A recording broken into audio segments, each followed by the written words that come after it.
finally got the name right. In the opening scene of Arcane Season 2, Caitlyn unleashes chemical warfare on the Undercity in Episode 3. This explains how she and the other enforcers are able to sneak in through a number of tunnels and passageways, and there's a fantastic image that indicates their descent. After Hinata, one of Smeech's goons, is saved by the enforcers, he reveals that Jinx is plotting a major scheme.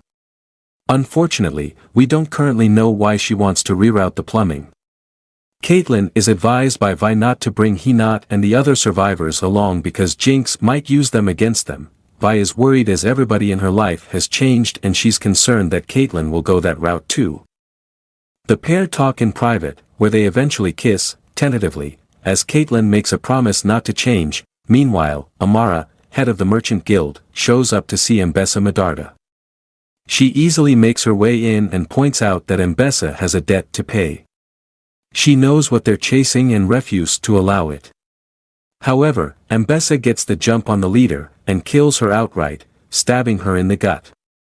This is far from the end though, and Mbessa knows there are consequences coming. Salo is not strong enough to hold them back, but Mbessa is not about to bring Mel into this plot either. So who will she turn to?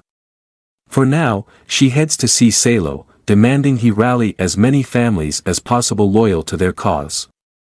She knows that the merchants won't take this lying down. Mel has her own spies and manages to obtain the Amara name. She also knows that Salo is just the puppet while Mbessa is going to be the puppet master. Mbessa is definitely rattled though, that much is true, and with a vial of shimmer, it could be enough for Mel to take out Salo and stop her mother no matter what.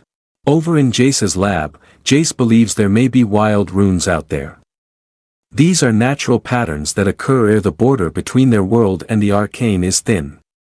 These are like fingerprints and basically retaliating against them, abusing the hex tech. Echo, Heimerdinger and Jace head down to the depths of the hex core, at least 200 feet down, to figure out what's happening.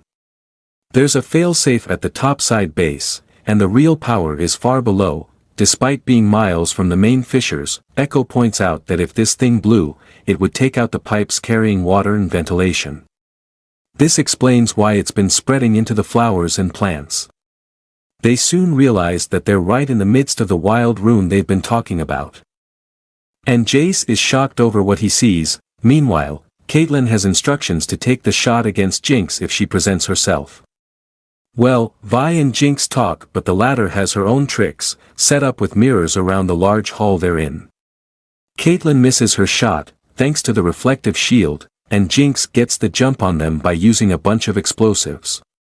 Sevica is also here too, and as she and Caitlyn fight, so too do Jinx and Vi. Vi gets the better of Jinx, but just before she hits the killer blow, Isha arrives and protects her. This is the kid whom Jinx has taken under her wing, and it throws Vi off her game. She can't kill an innocent kid like this, and in many ways, it reminds her of Powder too. Caitlyn takes the shot, shooting the kid's gun out of her hand. Isha instead throws her arms around Jinx. Caitlyn is ready to kill the kid and Jinx alike, but Vi is the voice of reason here. She grabs the gun and stops her from killing an innocent. Sevica stops them all though, hitting a big explosive that unveils a huge torrent of wind that throws them out the room. This explains the rerouting of power, and suddenly a torrent springs up and hits Piltover instead. Sewers from all over the city belch kaleidoscopic tufts of steam that engulf the city.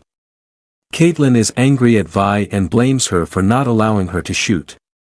Vi though can sense the anger turning to villainy and warns that she's acting just like Jinx. And that promise she made earlier on to not change. Yep, that's gone out the window. Remember the Merchants Guild? Well, they show up and consume both Mel and Nalora. With the pair gone, Salo and Mbessa pounce on the opportunity, and the latter makes a big play for power during a meeting with all the families. She demands martial law in the city, bringing up Amara's death as nothing but a tragic accident from Silco's goons, and decides to bring up an unlikely candidate for general in the city. And that person? None other than Caitlyn Kiraman. She'll also have the power of Noxus at her disposal too. Caitlyn takes her place as the general, while we catch our glimpse of this monstrous beast underground.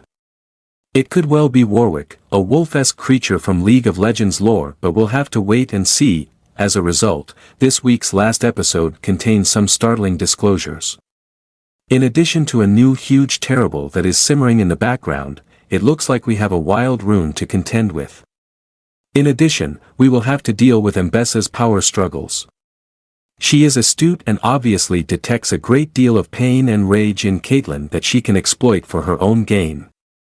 This was particularly evident in episode 1 when Mel said that Caitlyn is in pain but is effectively concealing it, and it seems that this is where she is heading. Although Isha's appearance undoubtedly throws a wrench in the works, we do get to witness the long-awaited confrontation between Vi and Jinx. However, Vi has witnessed her entire world go apart, and it's difficult not to feel sorry for her.